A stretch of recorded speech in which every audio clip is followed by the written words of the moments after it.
Viewers, ito na naman, meron na tayong masarap. Ang ingredients po ito ay may bagoong buto at chicken pinakbet. Yan mga ka-viewers. Simple lang po to. Bawang, kamatis, luya. Igigisa lahat yan guys, tapos pati chicken. O yan, mga ka-viewers. Ito na. Igol nyo na to, masarap po yan. Okay. Hello mga ka-viewers, meron tayong masarap na pagkain, chicken pakbet. Ayan guys. Chicken pakbet version.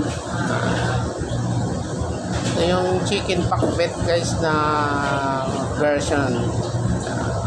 Masarap po yan guys, gayahin nyo po. Siyempre.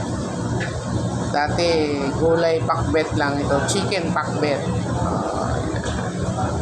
Mga ka-viewers, magandang umaga sa ating lahat. Follow ang aking page.